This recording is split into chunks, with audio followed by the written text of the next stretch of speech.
there. It's Gary Parrish. Welcome back to the CBS Sports I Own College Basketball Podcast, where we sometimes discuss camel fighting, dodo birds, and leaky black. Matt Norlander is here with you. If you're watching on YouTube, smash the like button like you're Brandon Davies. You have consent. If you haven't yet subscribed to the CBS Sports College Basketball YouTube channel, also do that while you're here. Let's get into it. Today we are continuing our conference previews for the 2023-24 college basketball season. We've already done the Big Ten, Pac-12, ACC, Big 12, and the Big East.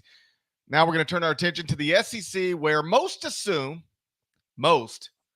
Tennessee, Texas A&M, Kentucky, Alabama, and Arkansas will compete for the league title, but not Norlander. Norlander has Arkansas picked 8th in the SEC, so let's start right there. Deadleg, Arkansas fans have been messaging me, and they said, GP, is Deadleg on crack? And I said, listen, I've never seen him do crack, but I've also never seen him turn down crack. So first question for you, are you on crack? I'm going to need evidence that people are messaging you asking if I'm on crack. They want to know if you're on crack. Yeah, that's happening.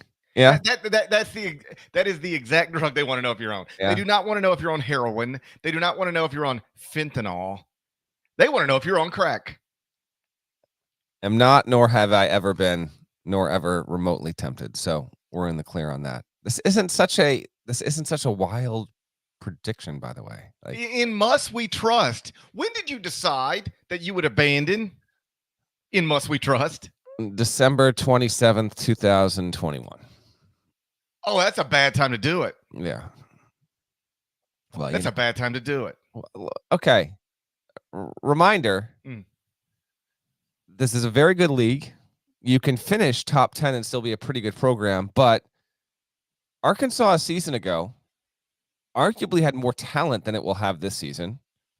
Arkansas a season ago finished 9th in a league that theoretically, and according to Gary Parrish, it was worse last season than it's going to be this season. So an Arkansas team that doesn't have as much talent, that's about to step into a tougher league, and I'm picking them one spot better than they finished last year. Where's the outrageous crime here? Where's the drug usage and all of that? First off, you're living in the past. Yeah, okay.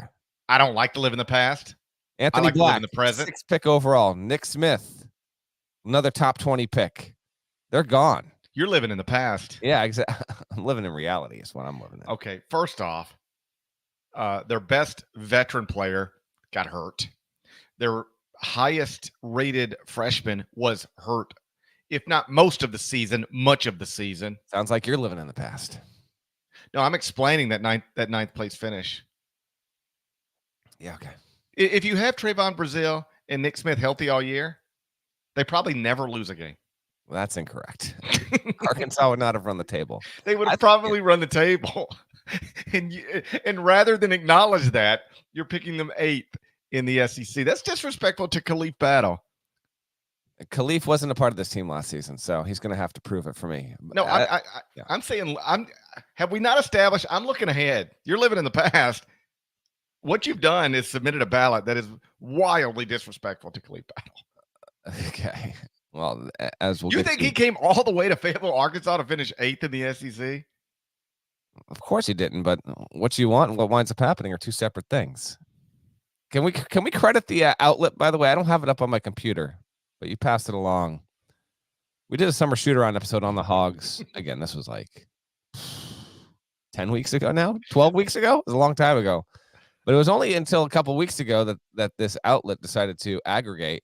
I think it's a local news outlet out there in Fayetteville. Maybe Hot Springs, for all I know. And could be Hot Springs. Hot Springs, Iceland. What did you tell me? You told me you said you were just trying to be objective. I was trying to be objective, and you still told me to shove my objectivity up my. I told you to shove your objectivity straight up your ass. Yeah, and that got quoted. That was the headline. I Own College Basketball host Gary Parrish tells co-host Matt Norlander to shove his objectivity up his ass. Hey, listen, we'll find out. And then I also did say on the summer shoot-around episode that if Arkansas wins the regular season in the SEC and Muss takes his shirt off in celebration when that happens, I also have to take my shirt off on the podcast. Okay, and I pay off my bets. If that happens, I will do that. And you have to get a Khalif Battle tattoo. That does not have to happen. You have to get some Khalif Battle ink Sounds like you need to get some Khalif Battle Inc. If Arkansas fulfills your prophecy, I think you should stand in solidarity with Khalif Battle, who I will remind listeners is yet to play a game for Arkansas. He is a transfer. And you go ahead and get some Khalif Battle Inc. anywhere you'd like on your body. Feels like the left. Okay, here we are. Here we go. This is how stuff gets started. Okay. If Arkansas wins the league, yeah, you have to get in "Must We Trust" tattoo. I'm not getting a tattoo. I'm on your face. Yeah, like Post Malone. And was it henna? I'll get henna on the my inside of my right arm so it can live for a week. I'll do that. And if Arkansas finishes outside of the top 7 of the SEC, I have to get a Khalif Battle tattoo with a sad face. It'll be Khalif Battle, but with a frown. That's where we're at. Yeah. Okay. That's where we're at. There we go. It sounds like it's time to get to some storylines now. What are the 5 biggest storylines in the SEC heading into this season? Norlander will tell us next. But first, it's a word from our partners. When you need your sports news anywhere, we've got breaking news to bring you. Then get your sports anytime you want them. Big trade news overnight to discuss. Because we know you need sports all the time. A lot of movement in the rankings this week. A legend adds to their legacy. We're bringing you that breaking news right here on HQ. CBS Sports HQ, anywhere, anytime, all the time. All right, Deadleg. What are the 5 biggest storylines in the SEC heading in to this season? The first one, I think, is just how much variance across the board with projections there is in this conference. This is probably the most unpredictable conference top to bottom of any power league in the sport. And I say that not just with what we have at cbssports.com. As always, if you'd like to read along as you listen or read after you're done watching or listening, you can go ahead and check it out at cbssports.com. In the podcast description, we'll also have a link to our SEC preview. Parrish handled this one. Parrish might be able to tell you about every single damn team in this conference, by the way. I'm very excited for that on this episode. I know so much about the SEC right now. At CBS, 4 teams were picked to win the league, 4 different teams. And you've got variance. You know, we just talked about the Hogs. GP has Arkansas winning the league, and I've got Arkansas down at 8th. And there are many examples within the conference where one team could be separated by 6, 7, 8 different spots in the projections. So my biggest storyline is how much is expected, and at the same time, how much we don't really know about this league. And I think it's going to make for a pretty fun conference overall. And I think it will also lead to a number of upsets, so to speak, where you might have teams that, you know, are in that 11th or 14th spot that are picking off teams that are sitting maybe in the 3, 4, or 5 spots. So to me, that's the biggest storyline. We need to see how everything shakes out with this conference, and I'm interested to see how it performs collectively in non-conference play in November and December. Number 2, Kentucky brings in the top-ranked class into the sport this season. That is a familiar storyline to Kentucky, although it has not been as common, obviously, in recent seasons. With this, Calipari has to win big. GP correctly noted in the SEC preview at .com that Calipari has more pressure on him than any coach in this league. That is not a debatable point whatsoever. If Kentucky really flames out, and by flames out, I mean, you know, barely makes the tournament or doesn't make it at all, I think a coaching change in Lexington is not off of the table. That being said, I don't expect that to happen at Kentucky, but let's see what these freshmen can do and how much impact they can make. And if they can go against the grain of what college sports and college basketball is right now, you know, John Calipari is going to need his freshman class to step up in a major way at a time when the sport's never been older and the best teams for the most part are relying on players who have 3, 4, 5, sometimes 6 years worth of experience. Storyline 3, does Tennessee's ceiling rest on the sustained health and recovery of Zakai Ziegler after he hurt his ACL last season? Yeah, he's a wonderful diminutive point guard, and Santiago Vescovi is going to be one of the better players in the league. But I wonder if Ziegler might be the real key for a Tennessee team that some people think will win the league and brings back a lot. They made the second weekend last season, and they got bounced out of the tournament in Sweet 16 by FAU. So what will Rick Barnes be able to do? His tournament was, you know, we've talked about them plenty, and they remain a thing. You know, he's all time. He's barely above 500 as an NCAA tournament coach. But Tennessee is projected by, you know, many a metric to be a top 10 team in the sport this season. They're 8th at Ken Palm. I think they're 5th at Torvik. I think they're pretty high. Let me bring up another dedicated listener who runs an algorithm, Evan Miyakawa. At Evan Maya, they are second overall in the sport this season. So we'll see what Tennessee has. Number 4, does Alabama as a program, and Nate Oates, does that program start anew this season, or will it have something of a haze, a hangover left over after, a disastrous end to its season from an NCAA tournament standpoint, and Brandon Miller's college career really flaming out? He was statistically he had one of the worst runs in the NCAA tournament of any, future top 5 pick. And then obviously everything that came along with that. We'll see if it can move forward. Alabama's projections are a little bit all over the board. You can find some thinking that this team will still be a top 3 team. Others are, more like, maybe they fall back to 7th or 8th overall. But the Alabama story in general, I think, still carries plenty of intrigue. And then number 5, is Texas A&M going to have its best season in almost a decade? Will Buzz Williams have one of the, 1 or 2 best teams of his career? Last time A&M was projected to be this good, it made the Sweet 16 as a 3 seed in 2016, brings back a ton. And we'll do the full rundown eventually, but spoiler, I have Texas A&M winning the SEC. So, and in doing so, I have A&M kind of comfortable being one of the 10 best teams in the country this season. We'll see if they can do that, and if they can play, semi-spoiler, because there's a lot of other bigger names, bigger coaches, more well-known coaches to a certain extent. A&M is not getting a ton of run like that, I don't think. The SEC poll did come out, GP, and A&M was picked second, but people are more likely to talk about the Vols or the Hogs or the Wildcats or the Tide or even Auburn.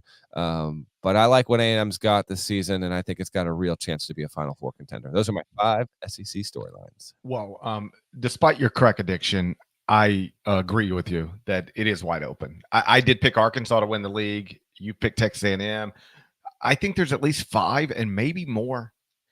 Where would you draw the line of teams you could – like, you are in the locker room with these guys the morning of the start of the season, and you can look them in the eyes and honestly say, hey, if this thing goes well, you guys can be league champs. How many teams could you honestly say that to in the SEC? I think it's at least 5 and maybe more. You can go A&M. You can't say Arkansas. I'm sorry. You can say Kentucky, Tennessee, Alabama.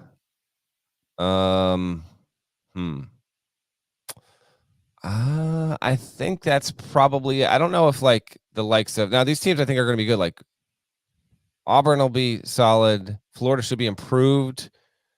Mississippi State doesn't have its best player until January.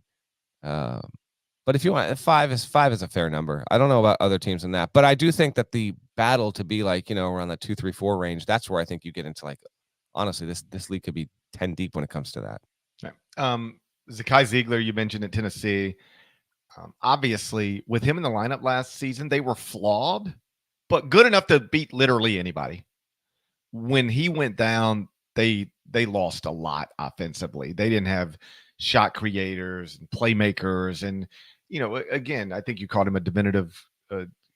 He's small and he's limited, but he's good. And without him, Tennessee just really found it difficult to score enough to match the expectations that maybe some fans would have placed upon them during the season, because it was always going to be hard for them to win 6 games in a row and win a national champion. I guess it's hard for anybody, but hard for them given their offensive limitations. But like in a 40-minute game, they showed last season with Zakai Ziegler in the lineup, they could beat literally anybody. And anybody, and I think Jerry Palm and Cameron Salerno both picked Tennessee to win the league among our panelists. That's a totally reasonable perspective to have. They should be really, really good. Again, and Santiago Vescovi should conclude his career at UT by playing in yet another NCAA tournament. Kentucky, you mentioned. I just think it's interesting. They haven't been to the Final Four since 2015. Haven't been to the Sweet 16 since, I guess, 2019. John Calipari went to 4 Final Fours in his first 6 seasons at Kentucky, but has now gone 8 years without a Final Four. I didn't realize this till I just started, counting. You realize he never went 8 years at UMass or 8 years at Memphis without making a Final Four. but now he has gone 8 years at Kentucky without making a Final Four. Did he didn't coach 8 years at UMass either, though, right? No, he did. He did. He coached. Yeah, 8 I years? believe year 8 was the Final Four, Okay, and then he bounced. And then at Memphis, I think year 8 was the Final Four, maybe, and then he bounced. Either way, this is a fact. He bounced before such a drought, if it were to set in, could set in, I guess. Okay. Yeah. What I'm saying is a fact. John Calipari never went 8 straight years as the coach at UMass without making a Final Four. And he never went 8 straight years as the coach at Memphis without going to a Final Four. But he has been the coach at Kentucky for 8 straight years now and has not gone to a Final Four. True. But he's also been good enough to stay at Kentucky long enough to go 8 straight years without making one. Yeah. So I'm not trying to say it's just 3 factual statements in a row. That's all it is. Okay. You could take it wherever you want to take it. And this happens despite him enrolling like a top 2 recruiting class nearly every single year. And that's why it's among the reasons he's under a tremendous amount of pressure. And I'm also fascinated to see like exactly how this season goes at UK, because as recently as, I don't know, 5 to 10 years ago, if you enrolled the number 1 recruiting class in America, it was like your preseason number 1 or preseason number 2 or preseason number 3. And Kentucky's just not that, even though it enrolled the best recruiting class in America. And it just sort of, that highlights the shift in college basketball, where there seems to be some real evidence that being this reliant on teenagers isn't the best way to go about it. They bring back Antonio Reeves, they add Trey Mitchell, but the question will become, do they have enough experienced guys to be a great college basketball team? They've got enough talent. The talent is there. If Kentucky is not one of the 10 best teams in the country, it will not be because they aren't talented enough. It'll be because based on roster construction, they simply didn't have enough experience, enough older guys to compete with teams that are loading up with grad transfers and 22-year-olds and 23-year-olds and 24-year-olds. I'm not here to make some bold prediction about which way it's going to go. I'm just really interested to see which way it's going to go. Yeah, and last year was a roller coaster. It got better in the final 5 weeks or so of the season. Kentucky, managed to work its way to a 6 seed. And then, it played a competitive game, but it lost to K-State in the second round of the tournament. And some of last season was like, all right, well, we got this big class coming in next season. So, if you can't get it done next season, then we got a real problem. Well, next season has arrived and we're on the doorstep of starting, and we'll see what they can do. I feel like Kentucky's variance could be as good as winning the league, or frankly, in a conference like this, like, I don't expect this to happen, but at its most extreme, finishing 9th in the conference. I mean, we have seen this program under Cal severely underperform in recent seasons. So we'll see. But my expectation is that Kentucky should be a top 3 team in the conference. We'll see. We'll see how that can shake out. You want to go through our individual 1 through 14 projections of this? Well, just one note real quick, because this often comes up when you're talking about John Calipari or Rick Pitino. I'm sure now going forward it'll come up with Bill Self. Somebody in the chat saying, well, UMass didn't actually go to the 1996 Final Four, so Cal never went to the Final Four at UMass. With all due respect, pointing something out like that to me will never mean anything. It's not impressive. It's not smart. Yes, John Calipari took UMass to the Final Four. It was in 1996. You can find it on YouTube. I know that it was subsequently vacated, but he coached UMass in the Final Four. That's a fact. He also coached Memphis in the Final Four. That's a fact. That they were subsequently vacated doesn't mean that those things did not happen. It's ridiculous to me that people think they're making a smart point when they point that out. Yeah, officially off the books, but we all saw it happen. So he coached in the game and they participated. Yeah, what did I say? I said John Calipari never went 8 years at UMass without taking UMass to the Final Four. It's a fact. 96. There we go. All right, let's deal with the top half here. Let's go 1 through 7 apiece. I've got A&M winning the league. Oh, I think Wade Taylor the 4th. That's right, the 4th. Okay. I think he's going to be the MVP of the SEC. They bring Tyrese Radford back. The only big loss is Dexter Dennis Jr. This team, and that's the other thing, is it brings back so much, and it would be easy to forget or overlook. But A&M went 15-3 in the league last season. I just think it's set up for a big season with so many impact players back. Buzz Williams, when he's got a really good group, has proven to be able to do some real damage there.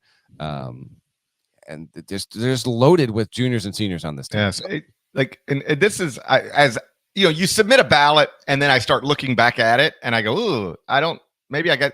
And I should be clear, like I have Texas A&M 3rd in the SEC, but I have them 15th in the country. So my top 3 in the SEC in the top 25 and 1 is number 11 Arkansas, number 14 Tennessee, number 15 A&M, then number 16 Kentucky. So I've got 4 SEC teams between 11 and 16. They're really bunched up. But what you just said is something that, as I was doing the SEC preview, I was like, maybe I've got this order wrong. This is my point. Texas A&M went 15-3 in the SEC and brings back basically the team. In any other scenario, we'd just be like, automatically, that's the projected league champ. And I'm not certain why I didn't lean that way myself. Well, it's not unreasonable to say that, maybe they just stay relatively consistent. We'll see what happens there. But yeah, I just, you tell me there's a guy who's got the 4th in his last name who plays a prominent guard position at Texas A&M in a big year. I get AC Law. It just proves if you keep making Wade Taylors over and over again, eventually one of them is going to pop. And this one has. Yeah, it took 4. It took 4 of them. We had to make 4 Wade Taylors. Let's not besmirch the first 3 Wade Taylors that came. I'm not. I'm just saying we needed 4 tries. And then now finally, we have a Wade Taylor that's ready to win an SEC title. We made 4 of them. Hey, 1 out of 4 ain't bad. He was Of course, somebody's going to point out Wade Taylor the 3rd. You're about to get schooled. Led Mississippi State to the SEC title. Wait till somebody links Wade Taylor the 3rd's bio on us. Exactly. The team is just overloaded with a lot of talent and a lot of returning players. That just Buzz Williams. If A&M doesn't finish top 3 in the league and isn't a top 20 team, that would be a disappointing season. I had Taylor as a 2nd team All-American. Did you vote him on your ballot or no? Do you remember? Yes, I think I did have him on my All-American ballot. Maybe not 1st team, but 2nd or 3rd. Yes, because I had him as my SEC Player of the Year. All right, I've got Tennessee 2. Thinking that Ziegler will return and flourish and be mostly his former form there. Vescovy, what do you want? He's a tremendous player, and his inclusion on this roster is massive. Taylor was the official preseason SEC Player of the Year. I almost thought Vescovy might get it, but you would think that Rick Barnes is going to have a team that is going to be stout defensively again and just work its way, not even necessarily slowly but surely, but steadfastly to another really reliable record, strong resume. And Barnes, just from a regular season viewpoint, Tennessee is reliable. I wasn't going to initially put them as high as 2, but when I looked around at the rest of the landscape in the league, and I really do love Ziegler's game, I thought, well, I'm just going to go with the coach here and go with the recent track record. Josiah Jordan-James back is big. Dalton Connect is also big. Another team, this is obviously a relatively common theme throughout the sport, but particularly in this league, there's just so many old bodies here at Tennessee. So that's why I went with them at 2. Kentucky, we've talked a lot about. I'll go with them at 3. I talk a little bit more about the freshmen, I guess, later in the episode. But there's still injury concerns with some of this roster as well. They've got a couple of bigs who are still TBD on when they can be on the floor. And so that's a reason for hesitation early in the season. Aaron Bradshaw and his injury there, we wait and see on what Kentucky will be. But I'm going to take Kentucky 3rd because even if Bradshaw is limited, you think that Trey Mitchell, with all of his experience, should pop. Antonio Reeves coming back, as GP mentioned, is also big there. There's a lot to be intrigued by if you're a Kentucky fan. I've got Bama 4th. Mark Sears returns. They got Grant Nelson in the portal from North Dakota State. He was considered a pretty big transfer ad.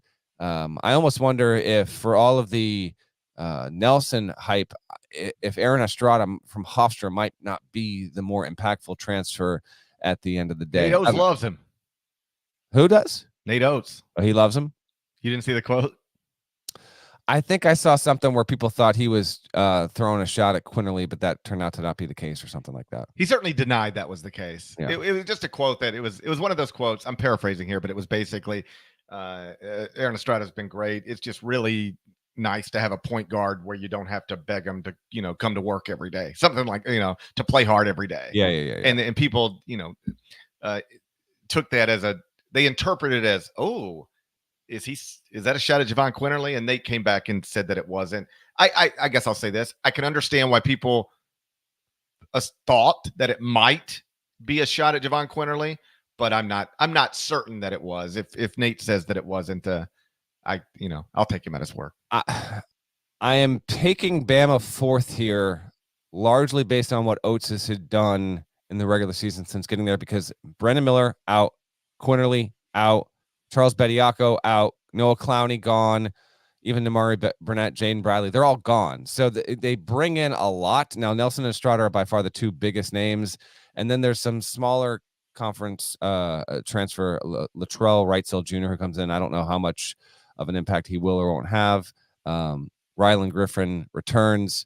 I think there's reasonable. There's reason to be skeptical of Alabama's roster up and down relative to picking them top four.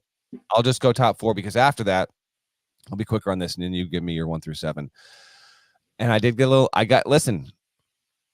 Let's not be afraid to get a little nuts here. All right. So I go Mizzou 5 because I do like their transfers coming. I mean, Caleb Grill, John Tonje. Grill was at Iowa State. Tonje was at Colorado State. I think that they will thrive this season. I think they're going to be tremendous transfers. And they again, this team, which I think could be as good as 5th in the league, maybe as low as 10th or 11th. There's so many old dudes on this roster. So I'm gonna bank on Gates getting it done again after getting Mizzou to the tournament last year. Then I will go Florida. Will Richard should be even better. Riley Kugel was the only preseason All-SEC player who got honors. By the way, the SEC, get it together. Like, your first team was 7 dudes. It was 7 dudes, not including Wade Taylor. So 8 guys on the first. We got a Pac-12 situation. Can these leagues just figure it out already? Walter Clayton Jr. comes by way of Iona. I think that he will be one of the 5 or so best transfers in the SEC. So I will go Mizzou 5, Gators 6, and then, yes, you want to get nuts? Let's get nuts.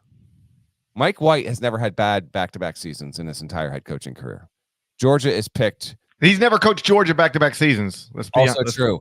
12th, 13th, or 14th by the projections of many. What the hell? I'm going to say Georgia finishes 7th in the SEC. Oh, wow. Justin Hill's the only returning guy of note, and most people don't know who that is. I admit that. He's got some smaller conference transfers, but there's going to be a team that surprises. You got to be willing to take a few chances in this business, okay? Can't be like Gary Parrish, just picking the most practical thing every time and seeing it blow up in your face 4 months later. I'm going Georgia 7, GP. Okay. I do not have Georgia in my top 7. I don't think you have Georgia in your top 11. So I don't have Georgia in my top 12. Yeah. I barely have Georgia in my top 13. But we'll see. We'll see. What's your 1 through 7? I've got Arkansas 1. But keep in mind, like I said, I've got Arkansas, Tennessee, Texas A&M, and Kentucky 11, 14, 15, and 16 in the top 25 and 1. I think those 4 schools, at the very least, could reasonably finish in any order. Nothing would be surprising. Nothing would be like, can you believe? Yes, I can believe. Those 4 schools in any order makes sense to me. Alabama, like you noted, lost a lot. I've still got them 26th in the top 25 and 1, 5th in the SEC. They're 10th at KenPom. They're actually 2nd in the SEC at KenPom. Some of that, of course, tied to the idea that Nate Oates has been consistently running. Recent history of coaching success right. factors into KenPom preseason rankings that will filter out as the year goes on. Right. Like it's the same reason. The same reason Alabama is top 10 on the other end of it is the same reason Florida Atlantic is 37th. Sure. Yeah. They're dragged down by not last year, but the year before that, and the year before that, and the year before that, and the year before that. But either way, Alabama is 10th at Ken Palm. I have them 5th in the SEC. I've got Auburn 6th. I've got Mississippi State 7th. And I would have actually, I had Mississippi State in the top 5 before the Tolu Smith injury. Like you mentioned, he's not expected back until at least January. That just stinks. I mean, I think as I updated the top 25 M1 when the injury was disclosed, I sort of pointed out, college basketball has a long off season, and the first few weeks of it, if not the first few months of it, is like you don't know who you're losing, you don't know who you're getting, but eventually, like everything sort of settles into place, and you can start looking at your roster and go, "Oh wow, man, we might be pretty good." And if you're a Mississippi State fan, you spent, to the extent you spent any time on it, you spent the summer going, "Oh wow, we might be pretty good. We were in the NCAA tournament last season." With a first-year coach, and we're bringing, most of the team back. And then the star of the team, goes down. It just stinks. But, he'll be back, presumably. And I think Mississippi State still makes the NCAA tournament. But I did drop them in my preseason projections based on the injury to Tolu Smith. I've got Missouri 8. I, like you, believe in Dennis Gates. I think he did enough in the transfer portal to put Mizzou in the NCAA tournament for the second straight year. And then I do have a 9th team in the NCAA tournament from the SEC. I think the SEC will get 9. But I'm going to say it's my top 8 plus either Florida or, if you're looking for my possible surprise team, this is another one where, as I did the SEC preview and started going through the roster, I said this team might be better than I think and better than most people think. Ole Miss. I think Ole Miss, I will not be surprised if Chris Beard has Ole Miss in the NCAA tournament in year 1. Even though I picked them 10th, I think they're good. I think that 2 weeks to go in the regular season, Ole Miss will be on the bubble. That will not surprise me. All right. I asked you for your 1 through 7. You didn't quite give me that in order. So I'm going to read this for our listeners here. GP's got Arkansas 1, Tennessee 2, A&M 3, Kentucky 4, Bama 5, Auburn 6, Mississippi State 7.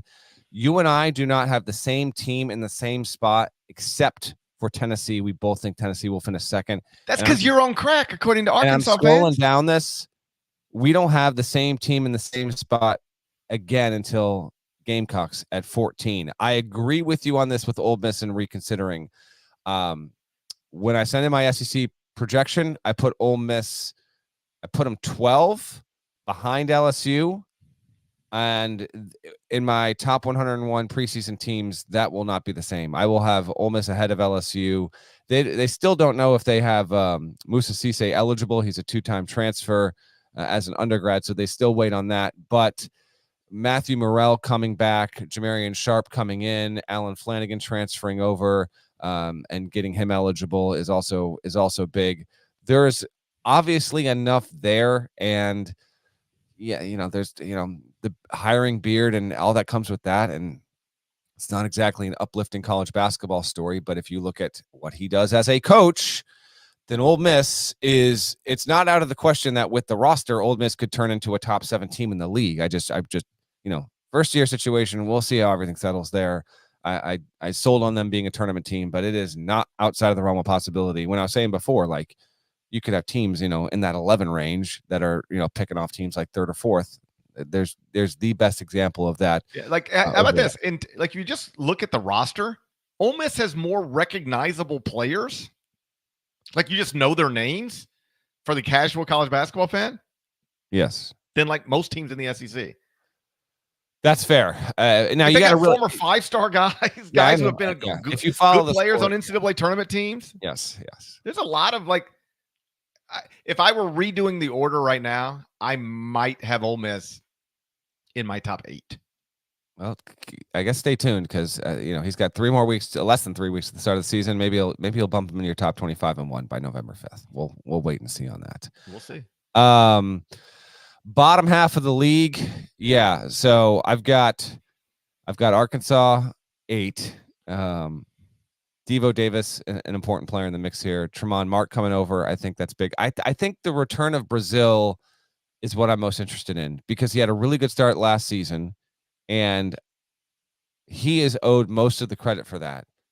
But I remember talking to when I was doing my Anthony Black story, two different NBA scout, one GM said they thought that some of what Brazil was doing was a direct result of what Anthony Black as a 6'6", 6'7" point guard was doing on the Florida defenses to allow Brazil to be even better. I expect him to be a very good player. Again, he's coming back from a major injury. We'll see, but hopefully he can be as impactful as he was early last season. But I think that's a major factor in the success of Arkansas. And Muss is bringing in yet another crew, and again, 9th in the league last season. We'll see if he can get it done. Auburn, I have next. Janai Broom, preseason first team all SEC guy, was a top 5 guy in efficiency in the league last season, former Morehead State player. They get Jalen Williams as a 5th-year guy back, senior Katie Johnson back. And then Aiden Holloway is going to be a lot of fun. I don't think he's going to win SEC Freshman of the Year, but if you're looking for a real sleeper pick, he might pop. I mean, Aiden Holloway, if he is able to step on the floor and be an absolute playmaker guy who can score, distribute, do so much of it, then I might be a little too low on Auburn. And I think Auburn's going to be in the NCAA tournament conversation, but I just keep going back to the variance in this league and just trying to squeeze 8 teams into 5 spots here. Auburn 15th at KenPom in the preseason. They were 32nd last season and were not a good 3-point shooting team. They're going to need to be better from 3-point range. For me, I got to see it in order to push them a little bit higher. And then, I do have Mississippi State after that. They did make the tournament. We don't have Tolu Smith for a few months here. What's he going to be when he comes back? Now, they do have DJ Jeffries back, Shaquille Moore, Deshaun Davis, Cameron Matthews. And all those guys have got 4 more years worth of experience there. So yet another old-ass team in this conference, which, to Parrish's point on a few shows ago, which reminds me, I'm going total stream of consciousness. I have a Zach Edey mono update. We have to get that in the show before we're done. I have an update on that. Don't know how that relates to Mississippi State, but just popped in my head. There are just, I just see so many teams that are capable of doing damage and getting the SEC potentially into a spot, as Parrish's claim, where this could be the best league in the country there. And then after that, we wait and see. We just talked about Ole Miss. LSU, Tyrell Ward's going to have a big season. They got a Vandy transfer, Jordan Wright, who I think is going to have an opportunity. Will Baker, who's been a well-traveled veteran of the sport. He's a big man. I think he's actually going to have the best season of his career from Matt McMahon. We'll see. LSU started hot last season against a bad schedule, and then it just imploded in league play. And then at the bottom, Vanderbilt, who nearly made the tournament last year after a big push, but man, just when I look at the roster, I just don't think it stacks up as well. Tyron Lawrence and Ezra Mangin coming back and being crucial in the backcourt is going to be critical. But I have Vandy 13th, and then South Carolina, I think objectively has to be picked 14th in this league. It's not an easy spot. Michi Johnson does come back. They've got an eclectic group of transfers. And I think that BJ Mack from Wofford could wind up being a guy that gets some points there, but I don't see South Carolina vying for even the NIT. They are not even, spoiler, I guess. I did not even consider South Carolina for my preseason top 101 teams. Neither did I. Okay, good deal. What about any thoughts on the other back half of the league, GP? Listen, I've got Georgia 13th in the SEC, but they're still top 60 at KenPom. Every team in this league is top 85 at KenPom. 14 top 85 teams. So how in the Big 12 often, they'll enter league play and everybody's like in the top 60 or something like that, and it just feeds. Every win's a good win and every loss is a quality loss, and it just sort of feeds off of each other. The SEC might be in a position to do that this year. From my perspective, there's a clear gap between, say, the top 10 and the bottom 4. Arkansas, Tennessee, A&M, Kentucky, Alabama, Auburn, Mississippi State, Missouri, Florida, Ole Miss. I think any of those teams could make the NCAA tournament. Maybe all of those teams make the NCAA tournament. I give less of a legitimate chance to the Vanderbilts, LSUs, Georgias, and South Carolinas. But, I've been wrong before. It happens often. Sometimes you're wrong, Sometimes you're wrong. Hey, who's going to be our SEC Player of the Year and the SEC Freshman of the Year? We'll tell you that next. But first, one more word from our partners. Do it. Wake up to football highlights and news from around the world with the one and only Morning Footy Team. Rise and shine, football fans. Welcome to Morning Footy. Start your all-day football craze with Morning Footy, part of the all-new Golazo Network. SEC Player of the Year. Yeah. Our panel voted it Wade Taylor IV. Does that reflect your ballot? It does reflect. I knew if we kept making Wade Taylors, we'd get one that could be the SEC Player of the Year. Here we are. We just had to make 4 of them. I've got Wade Taylor and Justin Edwards right there, neck and neck for Player of the Year in the SEC. I think Justin Edwards is going to have an outstanding season for Kentucky, and he's a player that's in a very crowded and hazy discussion about who will go number 1 in next year's NBA draft. Justin Edwards is in that mix right now, and he did not receive as much conversation and ink as his teammate DJ Wagner, who I think will be in the mix for Freshman of the Year as well. But I think Edwards' statistical impact and presence on Kentucky is going to be so immense that he's my pick to win Freshman of the Year, and I think he will be so good in Kentucky. My prediction is that Kentucky will be in the conversation to win the league, firmly acknowledged as one of the 3 or 4 best teams in the league, that Edwards' play as a freshman will have him competing with the likes of Wade Taylor to win Player of the Year. And then I had Vescovy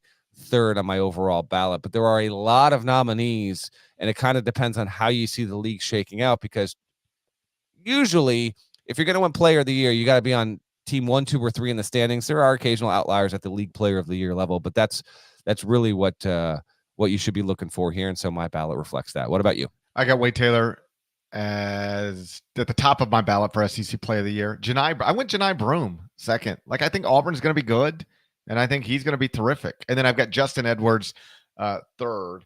I wonder if the Kentucky freshmen, when it comes to awards, might cancel out. Are Justin Edwards and DJ Wagner going to cancel out each other? I thought about that. Yeah, I don't know. But just to sort of transition into Freshman of the Year, I do have Justin Edwards 1, DJ Wagner 2. I've got Aiden Holloway 3rd. And if Edwards and Wagner cancel out each other, I don't think it's crazy to think Auburn might have the best 1-5 combo in the SEC with Aiden Holloway and Janai Broome. And if the Kentucky freshmen cancel each other out, then Holloway could maybe slide in there and be your SEC Freshman of the Year. Yeah, I've got Holloway on my list with DJ Wagner, and I've got Edwards 1, Holloway 2, Wagner 3. Calipari did not do his job, in my opinion, if a Kentucky freshman doesn't win Freshman of the Year. So we'll see on that. Transfer of the Year. I think I'm going to. So you got Nelson and Estrada, both at Alabama, as really, really strong candidates. I'm going to go Walter Clayton Jr. at Florida. I saw him in person a couple times last season. Really good player. When I did my feature on Pitino, for whatever reason, Pitino started talking with me about Clayton and his viability as a player at the next level, and half making the case and half asking me. And it was just funny. I might even brought this up on the podcast. I can't remember, but I was like, Rick, I appreciate the conversation, but why the hell are you asking me a scouting report on if a guy can play at the high major level? I think he can, and I think that he will. So my pick here for the most impactful transfer, I think it will be Clayton at Florida, and I think that he steps up and is a major factor in a major way. Although I think I would put Estrada a close number 2 there overall, and another guy, I don't know if Cisse is going to get cleared, but if he doesn't, Jamarian Sharp at Ole Miss is another one. He's 7'5". If they coach him up and he starts, he's gonna, the Rebels are gonna have a 7'5" dude just menacing at both ends of the floor. So he's another name to consider there. You got any other thoughts, or you want my Zach Edey update? I mean, Khalif Battle. Oh yeah, of course.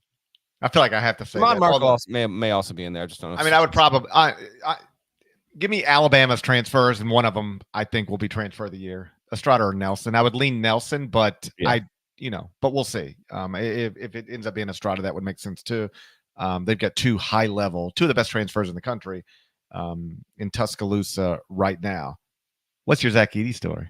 All right, so if you are checking into the SEC preview and weren't totally dialed in, naturally on our on our preview earlier this week. Well, which one was it? Was it Big East? Did we talk about Zach Edey on the Big East preview? Is that yes? We were talking about. Yes, it was. Yes, because you claimed erroneously that Ryan Kalkbrenner was at risk of catching mono for a second straight season, and that's why he would not win Big East Player. Yeah, I don't think catching mono a second time is something that happens. I could do it. Give me one weekend. Give me one free week. Naturally, free me up for one weekend. Naturally, because of this, free me up for one weekend. Tell me I can go wild one weekend with no repercussions. I'll catch mono twice. Have you ever even had mono? I mean, probably, but not that I know of. I feel like you should be able to recall. I don't remember having mono. I don't recall having mono. All right, so we ran the poll about whether or not Edey would be more likely to win National Player of the Year or Kolek would be more likely to win Big East Player of the Year. I said Edey, GP said Kolek, and it was like 70-30 in my favor on the chat. And this got to whether Edey was gonna. The chat doesn't know what they're talking about. Earlier, the chat tried to claim John Calipari didn't take UMass to the Final Four. Keep referencing the chat. See where that gets you. You know what? I will keep referencing.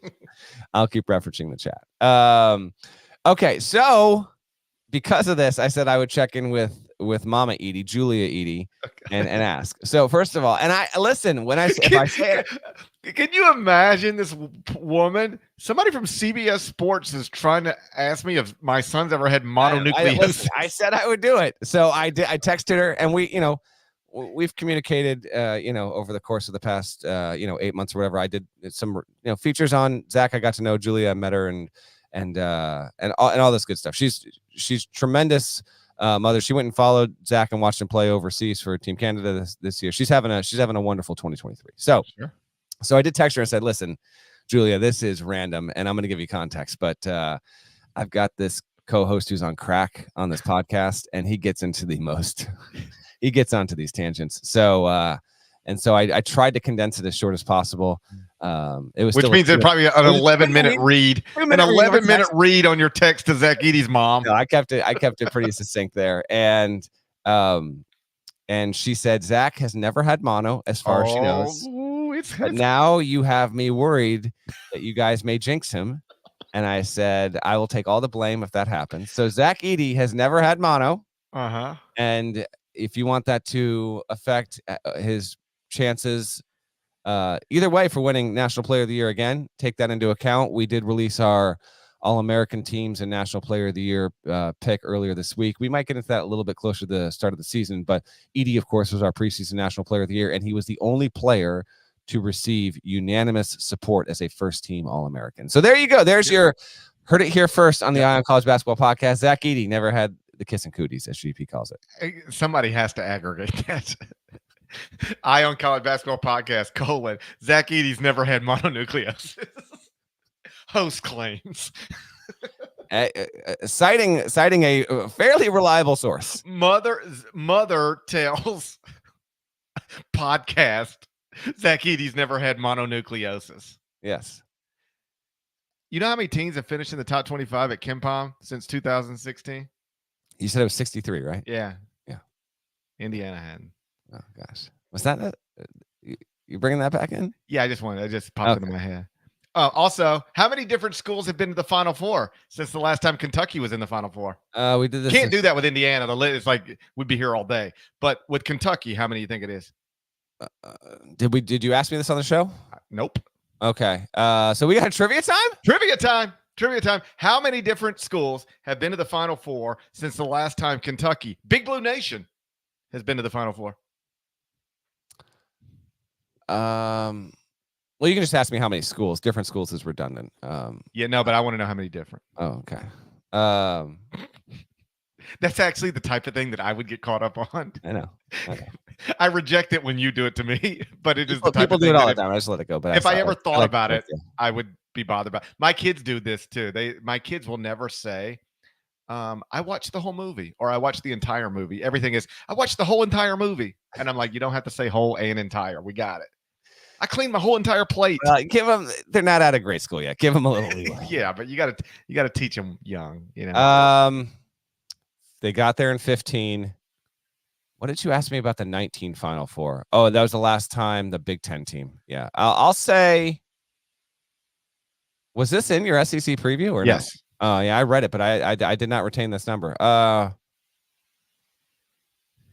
say we've had 21 teams make the Final Four since Kentucky got there. Very close. Like if this was Price is Right, that would have been excellent. It's 22. Oh, how about that? There we go. Auburn, Baylor, Connecticut, Duke, Florida Atlantic, Gonzaga, Houston, Kansas, Loyola, Chicago, Miami, Michigan, Michigan State, North Carolina, Oklahoma, Oregon, UCLA, Villanova, Virginia, San Diego State, South Carolina, Syracuse, and Texas Tech.